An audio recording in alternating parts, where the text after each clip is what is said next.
Magandang gabi, Philippine Air Force. Alamin natin ang magiging lagay at taya ng panahon ngayong gabi ng Biyernes, 22 May 2026. Ang minomonitor nating low pressure area ay huling namataan kaninang hapon sa layong 865 kilometers east of southern Mindanao. Nananatili ang mababang tsansa na maging isang ganap na bagyo ito sa loob ng 24 oras. Makakaapekto naman ang trap nito sa buong Mindanao pati na rin sa southern Leyte.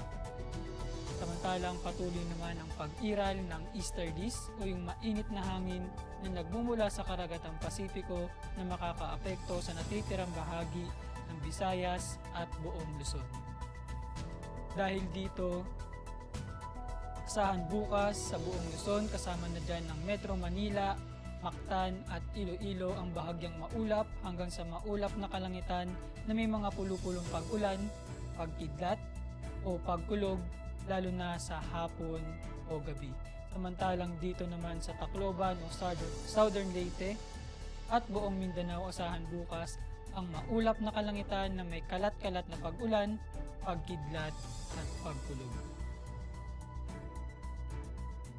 Para sa magiging lagay at taya ng panahon sa loob ng 3 araw dito sa Metro Manila, Cavite, Lipa City at Angeles, asahan pa rin ng bahagyang maulap hanggang sa maulap na kalangitan na may mga pulupulong pag-ulan, pagkidlat o pagkulog. Samantalang sa Puerto Princesa at Kalayaan Island sa Linggo hanggang Lunes, asahan ng maulap na kalangitan na may kalat-kalat na pag-ulan, pagkidlat at pagkulog at pagsapit naman ng Martes, asahan na muli ang bahagyang maulap hanggang sa maulap na kalangitan.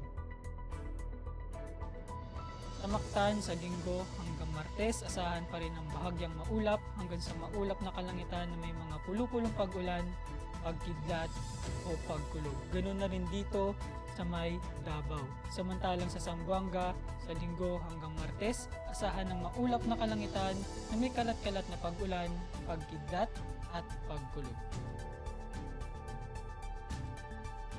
Para sa heat index forecast, para bukas inaasahan ang 44 degrees Celsius. Lulubog ang araw mamayang 18:19 at sisikat bukas ng umaga ng 05:27. Para sa ating moon illumination, meron tayong 39% increasing. Para manatiling updated sa lagay at taya ng panahon, ipalo lamang ang Air Force Weather Center sa aming social media accounts. Yun lamang po ang lagay ng panahon ngayong gabi sa ngalan ng aming commanding officer na si Colonel Alvin John Cugador, PAP JSC. Ako si Sergeant Antonio Emrilio Jr., Weather Broadcaster ng Air Force Weather Center. Magandang gabi, Philippine Air Force.